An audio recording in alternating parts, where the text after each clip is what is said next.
अस्सलाम वालेकुम, खुशामदीद, welcome to animalia 𝗏𝗃। मैं हूं आपका वेट डॉक्टर फुरकान। बहुत ही कॉमन प्रॉब्लम के बारे में डिस्कस करूंगा। बहुत सारे पेट ओनर्स इस चीज़ से परेशान होते हैं कि आपके एनिमल को डायरिया क्यों लगा है, कौन सी ऐसी रीज़न्स हैं। बहुत सारी ऐसी वैसी प्रॉब्लम्स होती हैं, बहुत सारे फैक्टर्स हैं जिसकी वजह से आपके एनिमल को डायरिया लग सकता है। मैं आज आपसे पॉसिबल रीज़न्स फैक्टर्स के बारे में भी डिस्कस करूंगा। इसके अलावा आपको कुछ रेमेडीज़ भी बताऊंगा। इन केस अगर आपके पास कोई वेट अवेलेबल नहीं है, आप घर पर ये रेमेडीज़ कर सकते हैं और मैं आज आपसे डिटेल से डिस्कस करूंगा। वीडियो से पहले प्लीज़ चैनल को ज़रूर सब्सक्राइब कीजिएगा, बेल आइकन दबा दीजिएगा ताकि आपको फ्यूचर वीडियोस का नोटिफिकेशन मिल सके। चले आइए शुरू करते हैं।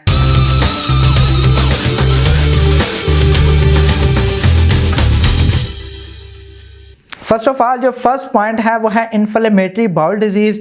इन्फ्लेमेटरी बाउल डिजीज़ बेसिकली एक गैस्ट्रोइंटेस्टाइनल ट्रैक्ट की डिजीज़ है जिसमें डायरिया लग सकता है। ये बेसिकली एक टिपिकल डिजीज़ है। इसके कुछ sign and symptoms gastrointestinal tract से ही रिलेटेड हैं। आपका वेट ही इसको डायग्नोज कर सकता है। और जो सेकंड पॉइंट है वो है बैक्टीरियल और वायरल डिजीज़। कुछ ऐसी वायरल डिजीज़ हैं जब बैक्टीरियल इन्फेक्शन है जो कि गैस्ट्रोइंटेस्टाइनल ट्रैक्ट में होने की वजह से उसको डायरिया लग सकता है। वायरल डिजीज़ में ख़ास तौर पे जो पपीज़ हैं वो इन्वॉल्व होते हैं। लाइक उनको पार्वो लग जाए तो ब्लडी डायरिया हो सकता है। इसके अलावा डिस्टेंपर में भी डायरिया होता है, हेपेटाइटिस में भी समटाइम डायरिया हो सकता है। तो इसलिए पपीज़ ज़्यादा इन्फेक्टेड होते हैं वायरल डिजीज़ से।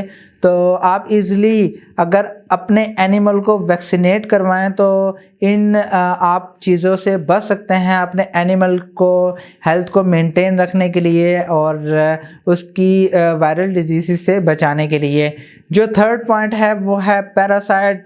सबसे ज़्यादा कॉमन समझे जाने वाला जो पॉइंट है वो है पैरासिटिक इन्फेक्शन। पैरासिटिक लोड ज़्यादा होने की वजह से आपके एनिमल को डायरिया लगता है। बहुत सारे लोग इस चीज़ को समझ ही नहीं पाते, उनको नहीं पता कि पैरासाइट्स होते क्या हैं, डिवर्मिंग क्या होती है। बेसिकली पैरासाइट्स एक इंटरनल वर्म्स होते हैं जो कि एनिमल्स की बॉडी में मौजूद होते हैं, जिसकी वजह से आपके एनिमल को डायरिया या वॉमिटिंग हो सकती है। जब वॉमिट करेंगे तो सम टाइम जो वर्म्स हैं यानी राउंड वर्म्स हैं वो बॉडी से बाहर निकलते हैं, या सम टाइम डायरिया होने की वजह से भी वर्म्स बाहर निकल सकते हैं। तो अपने एनिमल को रूटीनली डिवर्म ज़रूर किया करें। डिवर्मिंग एक मेन रोल है, मेन चीज़ है आपके एनिमल की हेल्थ को मेंटेन रखने के लिए। अगर इंटेस्टाइनल वर्म्स होंगे तो एनिमल को डायरिया लगने के ज़्यादा से ज़्यादा चांसेस होते हैं। डिवर्मिंग के बारे में वीडियो अवेलेबल है चैनल पे, मैं नीचे लिंक दे देता हूँ, देख लीजिएगा। जो फोर्थ पॉइंट है वो है ऑब्स्ट्रक्शन। इन केस अगर कोई इंटेस्टाइन में ऑब्स्ट्रक्शन हुई हुई या कोई ब्लॉकेज हुई हुई तो उसकी वजह से भी डायरिया हो सकता है। जो फिफ्थ पॉइंट है वो है डाइटरी चेंज। अगर आप एनिमल को लेकर आए हैं या फर्स्ट टाइम अगर आपने पेट रखा है तो मोस्टली पेट ओनर्स इस चीज़ से नावाकिफ़ होते हैं कि वो सडन कोई फीड चेंज कर देते हैं जिसकी वजह से स्टोमिक अपसेट होने की वजह से या कोई और प्रॉब्लम होने की वजह से आपके एनिमल को डायरिया हो सकता है।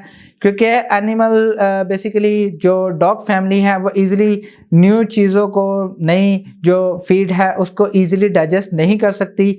तो सडन फीड ना चेंज किया करें और थोड़ा सा टाइम लिया करें, ट्रांजिशनल उसको चेंज किया करें। एटलीस्ट 7 to 10 डेज़ लिया करें उसकी फीड चेंज करने में। इसलिए आप अपने एनिमल को एक इस चीज़ से यानी इसके डायरिया से उसको बचा सकते हैं। 6 पॉइंट है फूड इंटॉलरेंस।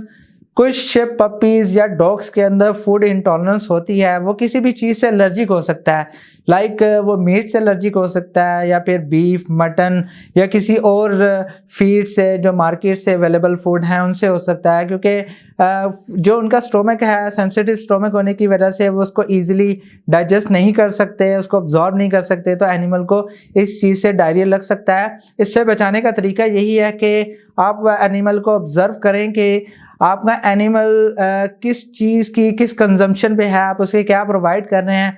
अगर कंटिन्यूस डायरिया हो रहा है तो इट मीन्स कि किसी चीज़ की इंटॉलरेंस है, तो अपने एनिमल के फूड को चेंज कर लें ताकि उसके डायरिया को रिकवर किया जा सके।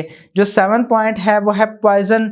अगर कोई इंसान या अक्सर औक़ात ऐसे ही होता है कि किसी ने अगर घर पर पेट रखा हुआ है और साथ वाले हमसाए उससे तंग आकर अक्सर औक़ात पॉइज़न दे देते हैं, या फिर एनिमल बाहर वॉक करने लेके गए हैं या फिर वो ग्रास वगैरह में कहीं पर जाता है तो उसको खा लेता है या कोई ऐसी चीज़ खा लेता है जिससे उसकी बॉडी के अंदर पॉइज़न फैल जाए तो उसकी वजह से भी डायरिया लग सकता है। 8 पॉइंट है कैंसर।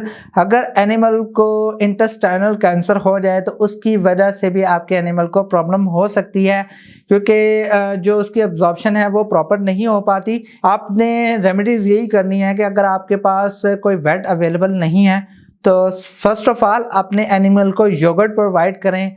योगर्ट में बेसिकली यानी जो दही है वो प्रोवाइड करें। बेसिकली उसमें प्रोबायोटिक्स होते हैं, कुछ फैकल्टेटिव बैक्टीरिया होते हैं जो कि आपके एनिमल को इंटेस्टाइन को उसके स्टोमिक को मेंटेन रखने के लिए। इसके अलावा आप गटवेल कुछ पाउडर्स आते हैं, कुछ ऐसे प्रोबायोटिक्स आते हैं मार्केट में अवेलेबल हैं, वो प्रोवाइड कर सकते हैं। इसके अलावा आप फ्लैजल भी दे सकते हैं, लेकिन मैं कभी वैसे नॉर्मली कोई मेडिसिन सजेस्ट नहीं करता। इसकी रीज़न यही होती है कि अगर मेडिसिन सजेस्ट कर दी जाए तो एनिमल की अगर कोई पोजीशन कुछ और हो और मैं आपके एनिमल को वो मेडिसिन सजेस्ट कर दूं तो हो सकता है कि वो उस मेडिसिन देने से आपके एनिमल की जो कंडीशन है वो उससे ज़्यादा क्रिटिकल हो जाए।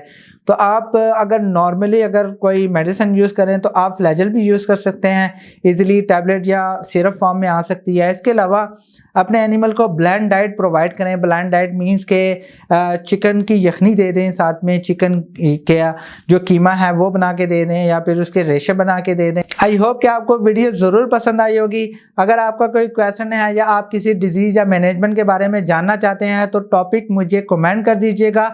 आई होप कि मैं इंशाल्लाह आज नहीं तो कल ज़रूर उसके बारे में वीडियो बनाऊंगा। मेरा मकसद सिर्फ आपके एनिमल को हेल्दी और कंफर्टेबल रखना है, डिजीज़ फ्री रखना है। और आई होप कि आपको वीडियो पसंद आई होगी। अगर पसंद आई है तो प्लीज़ लाइक कीजिए, शेयर कीजिए और प्लीज़ इस चैनल को ज़रूर सब्सक्राइब कीजिएगा। नेक्स्ट वीडियो में मिलते हैं। खुदा हाफिज़।